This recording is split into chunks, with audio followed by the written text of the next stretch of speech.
Properties देखेंगे और equalities की प्रॉपर्टीज को तफसील से समझेंगे।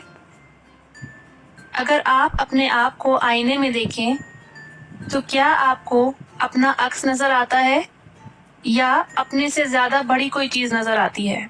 यकीनन जो कुछ हम आईने में देखते हैं वो बिल्कुल हमारी तरह ही होता है।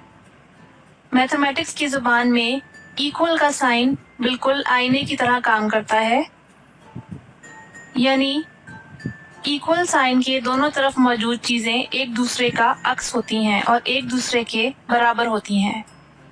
इस प्रॉपर्टी को रिफ्लेक्सिव प्रॉपर्टी कहते हैं। लफ्ज रिफ्लेक्सिव रिफ्लेक्शन से निकला है, जगह तब्दील कर दें तो क्या इनका वजन फिर भी बराबर आएगा? मैथमेटिक्स की जुबान में अगर a b के बराबर है तो इसका मतलब ये है कि b a के बराबर है, यानी जगह तब्दील करने से इक्वालिटी सेम रहती है।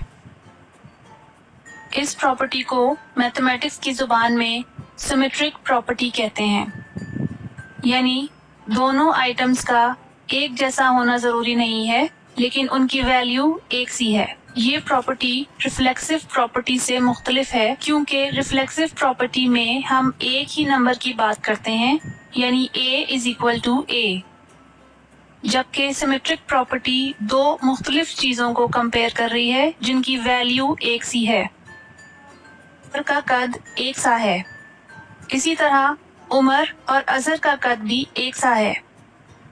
इस इंफॉर्मेशन से आप टीपू और अजहर के कद के बारे में क्या कह सकते हैं?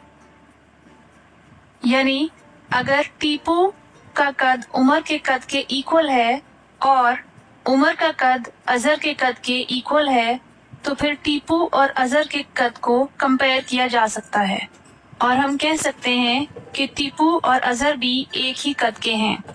यानी अगर a is equal to b और b is equal to c तो इसका मतलब हुआ कि a is equal to c। इस प्रॉपर्टी को मैथमेटिक्स की जुबान में ट्रांजिटिव प्रॉपर्टी कहते हैं। अगली मिसाल देखते हैं। फर्ज कीजिए कि हमारे पास 3 और बैग्स और 3 और डब्बे ऐड कर दें तो क्या ये तराजू फिर भी मुतवाजन रहेगा? बिल्कुल, इस तराजू को मुतवाजन ही रहना चाहिए। मैथमेटिक्स की जुबान में अगर a is equal to b तो फिर AC should be equal to BC, यानी अगर a b के बराबर है तो दोनों तरफ एक सेम नंबर से मल्टीप्लिकेशन करने से इक्वालिटी का साइन वही रहता है। इस प्रॉपर्टी को मल्टीप्लिकेटिव प्रॉपर्टी कहते हैं। एक और मिसाल देखते हैं। यहाँ पे भी हमारे पास एक मुतवाजन तराजू मौजूद है जिसकी दोनों तरफें बराबर हैं।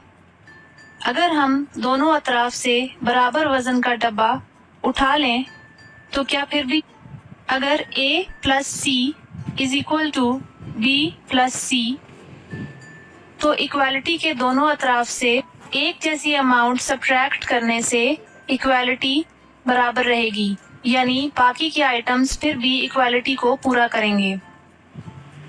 इस प्रॉपर्टी को कैंसलेशन फॉर एडिटिव प्रॉपर्टी कहा जाता है। अगली मिसाल देखते हैं। फर्ज कीजिए कि हमारे पास ये तराजू है जिसपे 4 बैग और 4 बॉक्सेस मौजूद हैं और जो कि मुतवाजन है। अगर हम इस तराजू के ऊपर रखे गई चीजों को 4 मुख्तलिफ तराजुओं में बांट दें तो क्या ये चारों मुतवाजन रहेंगे? यकीनन ये चारों अपनी अपनी जगह मुतवाजन रहेंगे। इस प्रॉपर्टी को मैथमेटिक्स की जुबान में कुछ इस तरीके से हाफ को एक ही नंबर से डिवाइड करने से इक्वालिटी वही रहती है। इस प्रॉपर्टी को कैंसलेशन फॉर मल्टीप्लिकेटिव प्रॉपर्टी कहा जाता है। अब हमने इक्वालिटी की तमाम प्रॉपर्टीज देख ली हैं। हमने देखी रिफ्लेक्सिव प्रॉपर्टी यानी a is equal to a, symmetric property यानी अगर a is equal to b तो फिर b is equal to a, transitive property यानी अगर a is equal to b and b is equal to c तो फिर a is equal to c, multiplicative property यानी अगर a is equal to b तो फिर AC is equal to BC. Cancellation property for multiplication, یعنی اگر AC is equal to BC تو پھر A is equal to B. Thank you for watching the presentation.